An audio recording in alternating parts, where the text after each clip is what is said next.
Gabriel Mouly, bonjour. Bonjour Eric. Bienvenue dans cette chronique. Ça faisait quelques semaines que vous n'avez pas vu, mais vous êtes de retour après le Covid, après plein de choses. La rentrée est déjà derrière nous, mais pourtant on voudrait savoir l'état du marché et comment se porte l'immobilier sur Béziers. Qu'est-ce qui a changé depuis la dernière fois qu'on s'est vu? Alors, effectivement, qu'est-ce qui a changé? On va faire un petit point de rentrée rapide après 2 mois.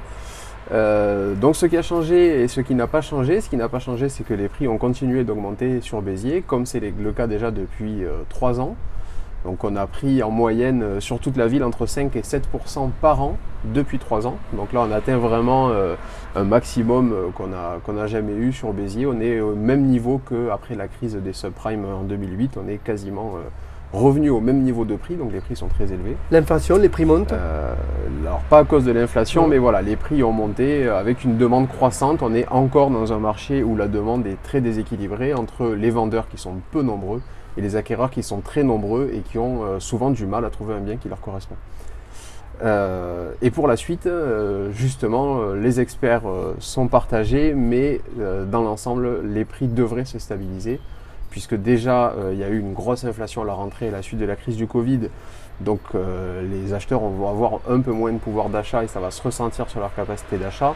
Et en plus, pour ne rien arranger, les taux d'intérêt commencent à remonter. Pour l'instant, ça faisait longtemps qu'ils étaient bas et là ils remontent. Ça faisait longtemps qu'ils étaient très bas. Pour l'instant, c'est minime, mais on sait qu'ils vont monter beaucoup plus que là maintenant. Donc si vous voulez acheter, c'est le moment, profitez des taux bas parce que ça ne va pas durer.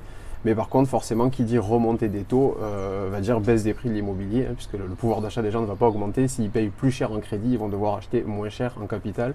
C'est mécanique, donc on devrait avoir, si ce n'est une baisse des prix, du moins un arrêt de l'augmentation des prix qui devrait se produire à partir de la deuxième moitié de 2022. Alors question, Gabriel, s'il faut acheter, vous dites, mais qu'il n'y a pas beaucoup de biens sur le marché, comment on fait?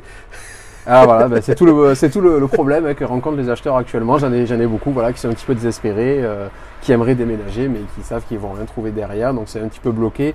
Après, traditionnellement, le marché se débloque toujours un petit peu au printemps. Donc là aussi, l'hiver, avec la fin du Covid, etc., on est sur une période un petit peu de crispation du marché. Et maintenant, avec le printemps, traditionnellement, les projets vont repartir et le marché devrait se relâcher avec un petit peu plus de biens qui devraient être mis à la vente. C'est bon, c'est le mot, c'est-à-dire crispation, les gens avaient rebuté un petit peu à vendre leurs biens, c'est ça? Voilà, exactement, c'est ça. Ils avaient peur.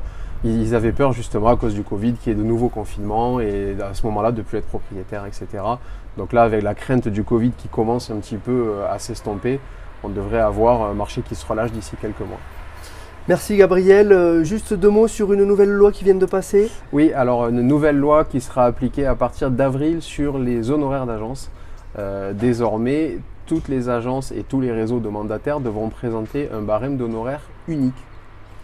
Et ce barème sera un barème maximum, c'est-à-dire qu'il sera librement négociable entre le vendeur et l'agent au moment de la prise de mandat, mais on en reparlera plus en détail sur la nouvelle loi et ses implications dans une prochaine chronique. Merci Gabriel. Merci.